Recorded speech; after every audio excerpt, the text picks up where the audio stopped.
Hi guys, Mrs. Devlin here. Welcome to the final week of the final project for social studies. Dun dun dun! So last week we talked a lot about the research that you've done. You've hopefully completed days 1 and 2 of your form by now. This week with today's class and with Thursday's class, we are going to go ahead and work on finishing this project, which means you are building what you've created from your research. So what you'll need in order to really do this well is both your day 1 and day 2 results, which I have emailed to you by now, so check that inbox, friends.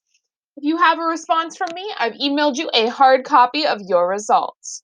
So for your final project, you have 3 choices. You have the choice of doing a Prezi, a Piktochart, or a Google Slides. This video is going to be all about Piktochart, okay? Piktochart is a great way to include the information you need to include. So if I take a look here and I go to my final project rubric, I actually have written out here everything that you need to include. So when you create your chart, you need to have information from day 1. So land, people, resources, history. So you're giving kind of like a brief biographical sketch of your country. And your deep dive information present as well from your time using Worldbook Student or the clickable links located in Worldbook Kids, okay? And then the last thing I'm asking you to include, and this can be on a slide or on a different section, is I'm asking you to include a reflection portion.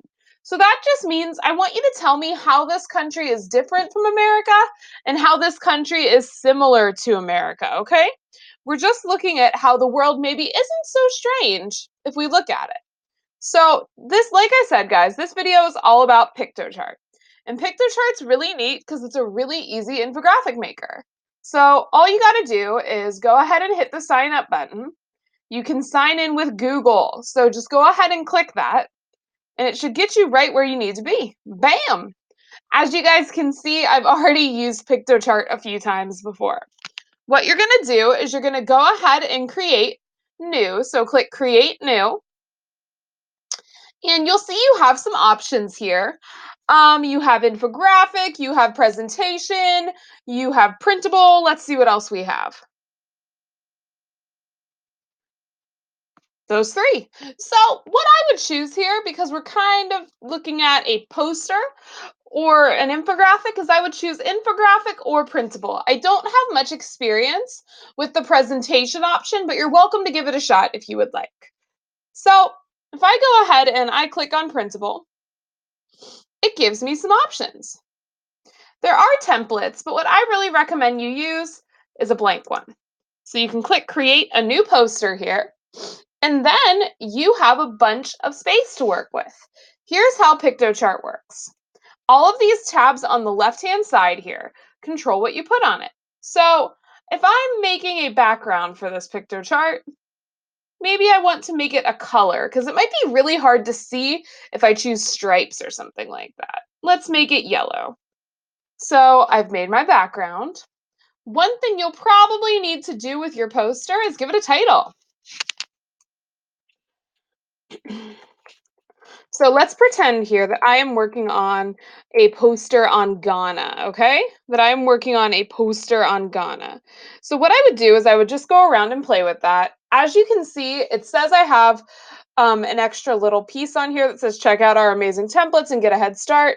You can get rid of that by just clicking the delete button. Easy peasy, okay? So let's move my title to the top. And then from this, the rest of it's really up to you. And that's kind of what makes this really cool.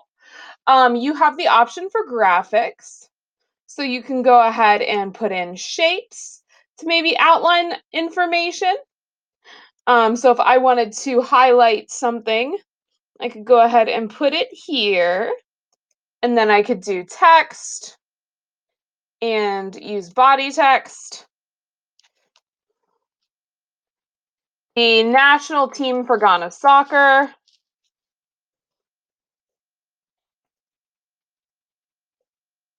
is the Red Stars, for example. So I could change the font color by playing up here. You can see it's black right now. Let's maybe make it red and bold. Totally possible. So I could go ahead and just share that information there. But again, guys, as I'm going through this, I really need to make sure I'm covering all of the necessary information on my rubric. So if I were researching Ghana, I would need to definitely include information on the land, people, resources, and history. I could even section off portions of my poster for that. So I could do a subtitle, double click, the land. And then I could put that up here, share some information, maybe throw in a picture, continue onwards in that way. It's a really neat and easy tool to utilize here. So I'm going to click graphics, and you can see that they have a lot of shapes, but you also have the option to upload photos, which I think is really cool. So if you use Google Images and search for some stuff on your country, you'll see you have plenty of options available. I have some photos on here of my dogs because I've done a personal Piktochart. But you can choose to hit Browse Images and upload something you've saved to your computer, or you can go to Graphics. After I hit the Got It button, you can go to Graphics and search for what you're looking for. So geography. Okay, there's a globe. I could put in the globe here.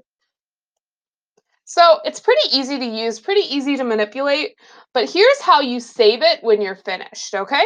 You're gonna click the Save button at the top corner, bam, and make sure you give it a name too. Ghana final project.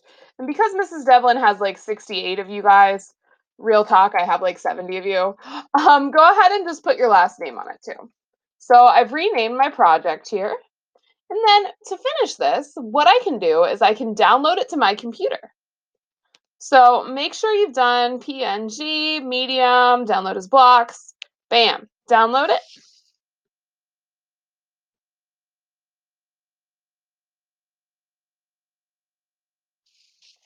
Which will save it to your computer, and then you can upload it as a file in the Dropbox. Another thing that you can do is hit the share button and